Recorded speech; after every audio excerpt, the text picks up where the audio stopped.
Hi guys, welcome once again. Good evening to all of you. ये paper class 10th का है जो परसों हुआ था। कल हमको थोड़ा सा टाइम मिला नहीं, तो इसलिए आज हम इसका जो वीडियो है वो बना रहे हैं। आप लोग देख लीजिए पेपर कैसा आया था। इसके विकल्पीय जो क्वेश्चन है वो हम लोग देखने वाले हैं आंसर के साथ में। आप लोग उसको मिला भी सकते हैं जो आपने किया है। तो आइए शुरू करते हैं हम लोग इसका एनालिसिस। जो पहला क्वेश्चन हमारा है, फ्रांस की क्रांति कब हुई थी? तो 1848 ऑप्शन ए है, बी है 1817, फिर 1789 और 1615। तो इसका ऑप्शन सी सही हो जाएगा। कौन सा? ये यहाँ पे 1789 में फ्रांस की क्रांति हुई थी। फिर एक नेक्स्ट क्वेश्चन है, जो किसी भी देश की जो क्रांति पहले हुई थी उस क्रांति से संबंधित है। इसमें बताया गया एक व्यक्ति, प्रचलित व्यक्ति का नाम दिया गया है। यहाँ पर ज्यूसिपी मैत्सिनी का नाम दिया गया है। पूछा गया है कि ये किससे संबंधित हैं? इटली के एकीकरण से हैं, इंग्लैंड के एकीकरण से हैं, या जर्मनी के एकीकरण से हैं, या फ्रांस के राष्ट्रवाद से हैं?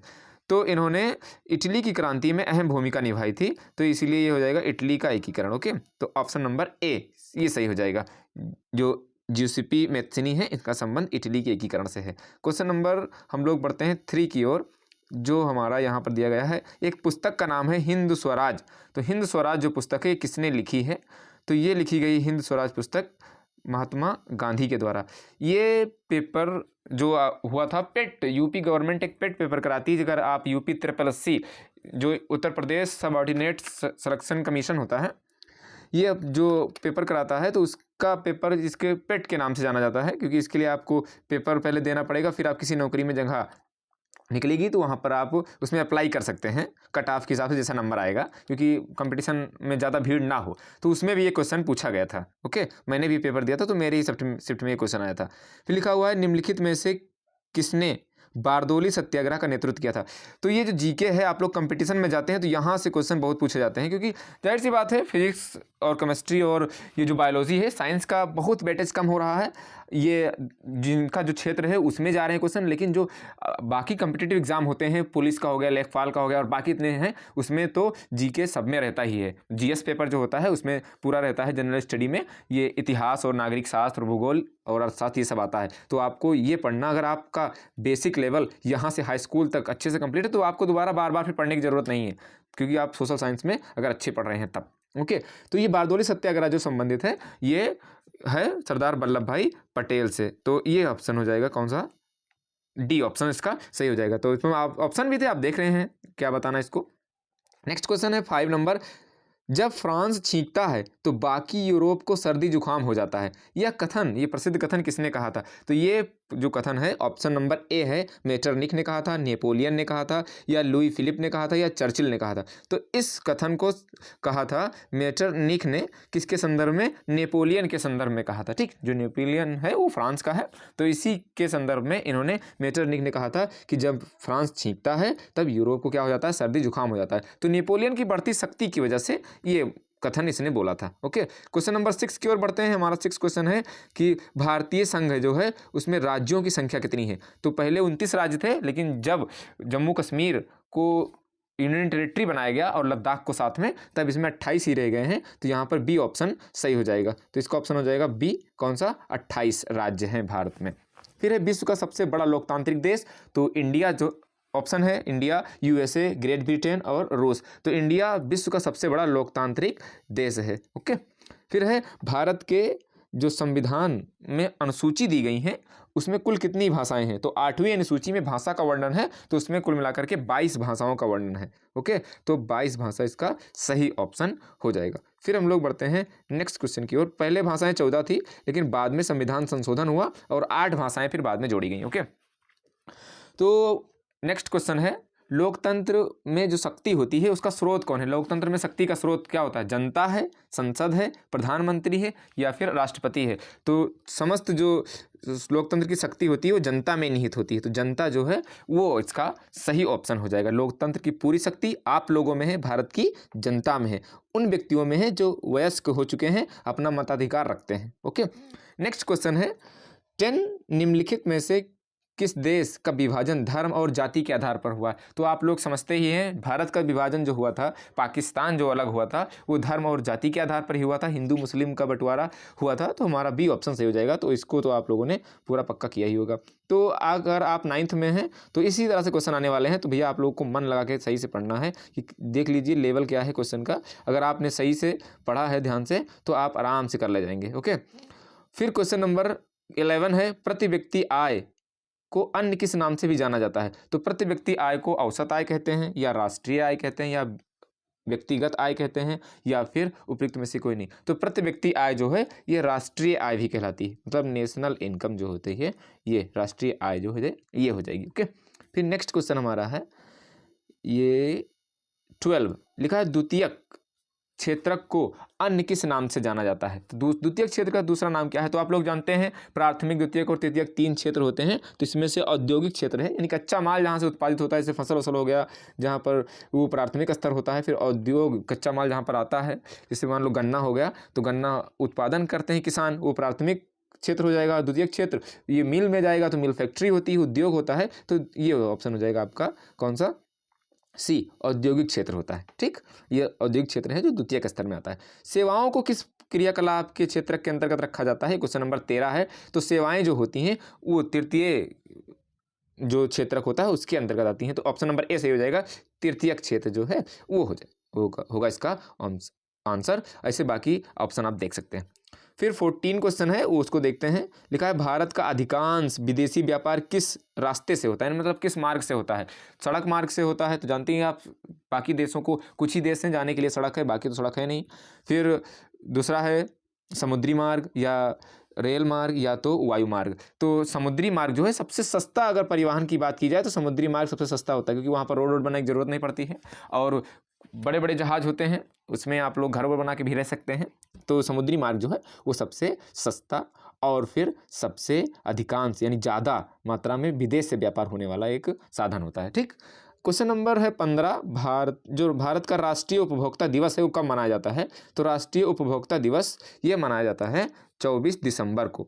यहाँ पर ऑप्शन हो जाएगा डी इसका सही, 24 दिसंबर को। ऑप्शन में आपके 24 नवंबर भी दिया है, 5 अप्रैल और 22 फरवरी, तो बनाया जाएगा 24 दिसंबर को।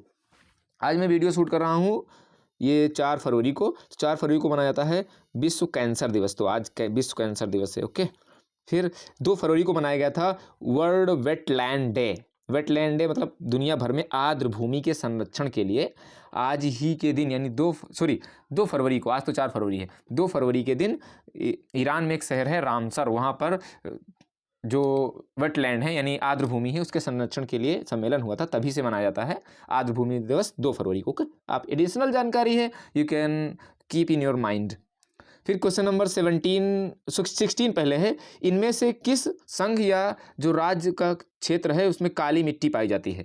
तो जम्मू और कश्मीर है, या फिर राजस्थान है, या फिर उसके बाद में क्वेश्चन दिया गया यहाँ पर ऑप्शन है महाराष्ट्र या फिर झारखंड। तो महाराष्ट्र का इलाका जो है, गुजरात और महाराष्ट्र में काली मिट्टी पाई जाती है जो कपास के लिए ज़्यादा फेमस है, तो महाराष्ट्र हो जाएगा। ओके, फिर लिखा है एजेंडा 21 का संबंध किससे है? ओजोन क्षरण से है, या फिर वैश्विक तापन से है, या जलवायु परिवर्तन से है, या सतत पोषणीय विकास से है?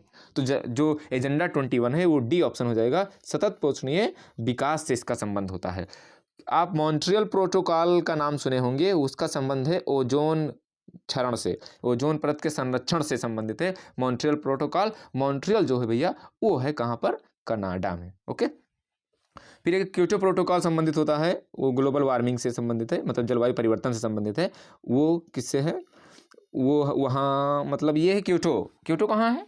ये जापान में पड़ता है। ओके, फिर वो क्योटो प्रोटोकॉल है।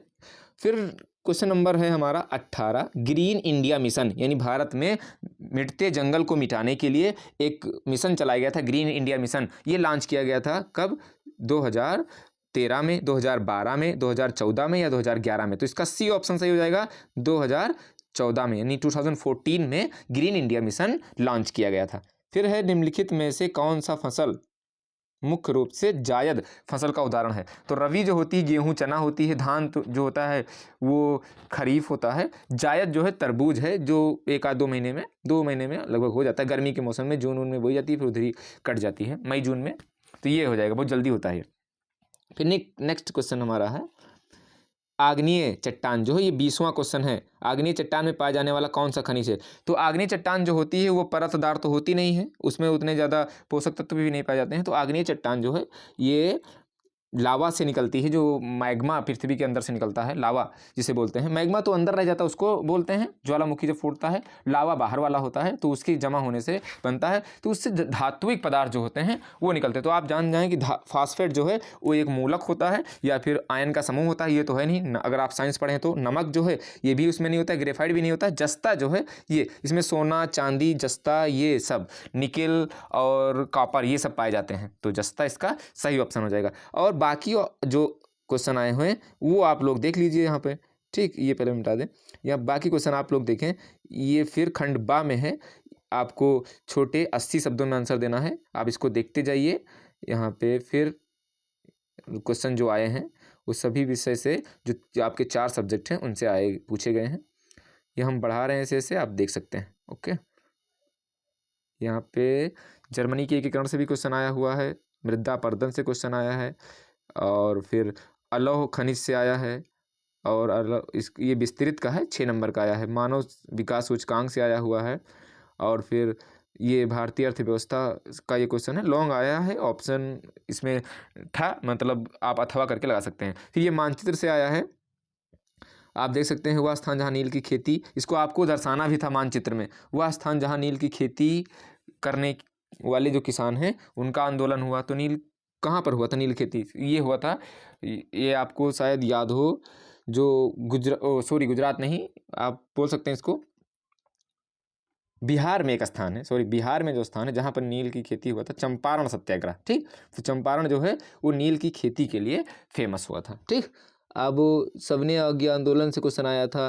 कांग्रेस का अधिवेशन कहाँ हुआ था? ये कांग्रेस का अधिवेशन वाला बड़ा फेमस क्वेश्चन है, ये यूपीएससी तक पूछा जाता है। पूर्ण स्वराज की मांग किसने की थी? और ये 1929 में जवाहरलाल नेहरू ने मांग की थी। किस आंदोलन में?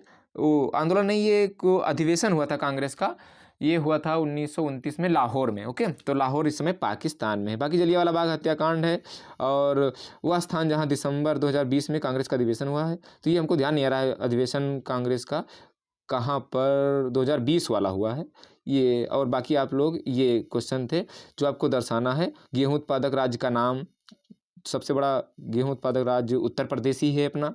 कॉफ़ी, अगर आपने वो इंग्लिश वाला लेसन पढ़ा है तो वहाँ से ये कॉफ़ी जो है, कुर्ग स्थान जो पढ़ा है ना, कर्नाटक में है। यहाँ से मूंगफली, ये मूंगफली होती है, सोया स्टेट और मूंगफली दाल वाल, ये सब मध्य प्रदेश में अधिकतर होती हैं, ठीक।